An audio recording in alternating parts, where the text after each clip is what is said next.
Hello friends, welcome to cooking with Elena. ಇವತ್ತು ನಾನು ನಿಮಗೆ ಸಿಂಪಲ್ ಆಗಿ ಕೋಸ್ ಪಲ್ಯ ಮಾಡೋದು ಹೇಗೆ ಅಂತ ಹೇಳ್ಕೊಡ್ತೀನಿ. ನನ್ನ ಚಾನಲ್ಗೆ ನೀವು ಹೊಸಬ್ರಾಗಿದ್ದರೆ ಸಬ್ಸ್ಕ್ರೈಬ್ ಮಾಡ್ಕೊಳ್ಳಿ. ನೋಡಿ, ನಾನು ಒಂದು ದೊಡ್ಡ ಕೋಸನ್ನ ಕಟ್ ಮಾಡ್ಕೊಂಡಿದ್ದೀನಿ. ಎಲೆಕೋಸು, ಹೂಕೋಸಲ್ಲ, ಎಲೆಕೋಸನ್ನ ಕಟ್ ಮಾಡಿ ನಾನು ಚೆನ್ನಾಗಿ ನೀರಲ್ಲಿ ಹಾಕ್ಬಿಟ್ಟು ನೆನೆಸಿಕ್ಕಿದ್ದೆ. ಇವಾಗ ಒಂದು ಕುಕ್ಕರಿಗೆ ನಾನು ಹಾಕ್ತೀನಿ. ನೋಡಿರಿ, ಅದು ನೀಟಾಗಿ ತೊಳಿಬೇಕು. ಎಲೆಕೋಸಿಗೆ ಕಟ್ ಮಾಡಿಬಿಟ್ಟು ಸ್ವಲ್ಪ ಉಪ್ಪು ಹಾಕ್ಬಿಟ್ಟು ನೆನೆಯಕ್ಕೆ ಇಕ್ಬೇಕು. ಅದರಲ್ಲಿ ಏನೇನು ಡಸ್ಟ್ ಇರುತ್ತೆ ಎಲ್ಲ ಬಂದುಬಿಡುತ್ತೆ. ಸೊ ನಾನು ಕುಕ್ಕರ್ಗೆ ಹಾಕ್ಬಿಟ್ಟು ನೋಡಿರಿ, ಒಂದು ಗ್ಲಾಸ್ ನೀರನ್ನು ಹಾಕ್ತೀನಿ. ಸ್ವಲ್ಪ ಉಪ್ಪನ್ನು ಸಹ ನಾನು ಅದಕ್ಕೆ ಹಾಕ್ತೀನಿ, ಸೆಪ್ಪೆ ಆಗಬಾರ್ದು ಅಂತ ಅಂದ್ಬಿಟ್ಟು. 2 ವಿಷಲಿಗೆ ನಾನು ಲಿಡ್ ಕ್ಲೋಸ್ ಮಾಡಿಬಿಟ್ಟು ಇಕ್ತೀನಿ. 2 ವಿಷಲ್ ಬರೋವರೆಗೂ ಅದು ವೆಯ್ಟ್ ಮಾಡೋಣ. ನೋಡಿರಿ, ಇವಾಗ 2 ವಿಷಲ್ ಬಂದಿದೆ. ನಾವು ಲಿಡ್ನ ಓಪನ್ ಮಾಡೋಣ. ನೋಡಿ ಎಷ್ಟು ಚೆನ್ನಾಗಿ ಬೆಂದಿದೆ. ನೋಡಿರಿ, ಹೂಕೋಸು ಎಷ್ಟು ಸಾಫ್ಟಾಗಿ ಬಂದಿದೆ. ಬೇಕಾದ್ರೆ ನೀವು ಪಾತ್ರೆಯಲ್ಲೂ ಸಹ ಅದನ್ನು ಬೇಯಿಸ್ಕೋಬೋದು. ಬೇಗ ಆಗಬೇಕು ಅಂತಂದರೆ ಎಮರ್ಜೆನ್ಸಿಗೆ ನೀವು ಕುಕ್ಕರಲ್ಲೇ ಇಡಬೇಕು.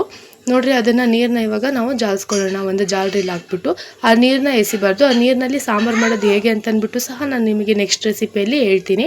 ನೋಡಿ, ಚೆನ್ನಾಗಿ ಅದನ್ನು ನೀರು ಇಳಿದಾಗ ನಾವು ಅದಕ್ಕೆ ಈರುಳ್ಳಿ, ದೊಡ್ಡದಾಗಿರುವಂಥ ಒಂದು ಈರುಳ್ಳಿ ಕಟ್ ಮಾಡ್ಕೊಳ್ಳೋಣ. ಸ್ವಲ್ಪ ಕೊಬ್ಬರಿಯನ್ನು ತುರ್ಕೊಳ್ಳೋಣ.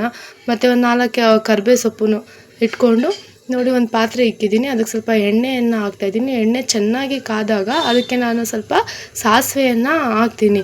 ಎಣ್ಣೆ ಕಾಯಬೇಕು. ನೀವು ಬೇಕಾದರೆ ಸಾಸಿವೆ ಎಣ್ಣೆನೂ ಸಹ ಯೂಸ್ ಮಾಡ್ಬೋದು. ರಿಫೈಂಡ್ ಆಯಿಲ್ ಚೆನ್ನಾಗಿರುತ್ತೆ, ಸಾಸಿವೆ ಎಣ್ಣೆಲಿ ಟೇಸ್ಟ್ ಚೆನ್ನಾಗಿರುತ್ತೆ. ಸೊ ಎಣ್ಣೆ ಕಾದಾಗ ನಾನು ಸಾಸಿವೆಯನ್ನು ಹಾಕ್ತೀನಿ. ಅದ್ರ ಮೇಲೆ ಕರಿಬೇವು ಸೊಪ್ಪನ್ನು ಹಾಕ್ತೀನಿ. ಸೊ ಒಂದು ದೊಡ್ಡ ಈರುಳ್ಳಿಯನ್ನು ಕಟ್ ಮಾಡ್ಕೊಂಡಿರ್ತೀನಿ, ಲೇಯರ್ ಕಟ್ಟಲ್ಲಿ. ಸೊ ಅದನ್ನು ಹಾಕ್ತೀನಿ. ಈರುಳ್ಳಿ ಎಷ್ಟು ಜಾಸ್ತಿ ನೀವು ಹಾಕ್ತೀರೋ ಅಷ್ಟು ಟೇಸ್ಟ್ ಚೆನ್ನಾಗಿರುತ್ತೆ. ಜಾಸ್ತಿ ಉರಿಯೋದು ಬೇಡ. ಅದನ್ನು ನಾವು ಶೆಲೋ ಫ್ರೈ ಮಾಡಿದ್ರೆ ಸಾಕು, ಬ್ರೌನ್ ಕಲರ್ ಬಂದರೆ ಸಾಕು ಈರುಳ್ಳಿ. ಅದಕ್ಕೆ ಸ್ವಲ್ಪ ಮೆಣಸಿನ್ಕಾಯಿ ಪುಡಿಯನ್ನು ಹಾಕೋಣ. ಬೇಕಾದರೆ ನೀವು ಮೆಣಸಿನ್ಕಾಯಿ ಪುಡಿ ಹಾಕೋಕ್ಕೆ ಇಷ್ಟಪಡಲ್ಲ ಅಂತಂದರೆ ಒಣಮೆಣ್ಸಿನ್ಕಾಯಿನೂ ನೀವು ಹಾಕ್ಬೋದು.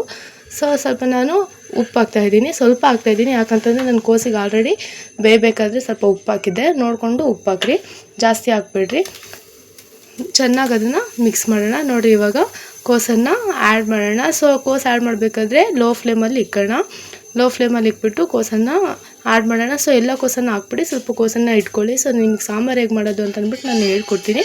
ಸೊ ಅದ್ರ ಮೇಲೆ ನಾವು ಕೊಬ್ಬರಿ ತುರಿಯನ್ನು ಹಾಕೋಣ. ಇವಾಗ ಚೆನ್ನಾಗಿ ಮಿಕ್ಸ್ ಮಾಡೋಣ.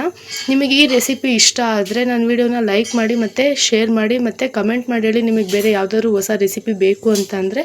ಮತ್ತು ಇದೇ ಥರ ಈಸಿ ರೆಸಿಪಿಗಾಗಿ ನನ್ನ ಚಾನಲ್ನ ನೀವು ಸಬ್ಸ್ಕ್ರೈಬ್ ಮಾಡೋದು ಮರಿಬೇಡ್ರಿ.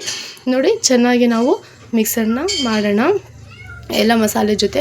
ಸೊ ನೀವು ಒಂದು ಸತಿ ಟ್ರೈ ಮಾಡಿ ನೋಡಿರಿ, ಸೂಪರಾಗಿರುತ್ತೆ. ಟೇಸ್ಟ್ ಮಾತ್ರ ಪಲ್ಯಕ್ಕೆ, ಅದಕ್ಕೆಲ್ಲ ಊಟಕ್ಕೆ, ಎಮರ್ಜೆನ್ಸಿಗೆ ಯಾರಾದರೂ ಬಂದಾಗ.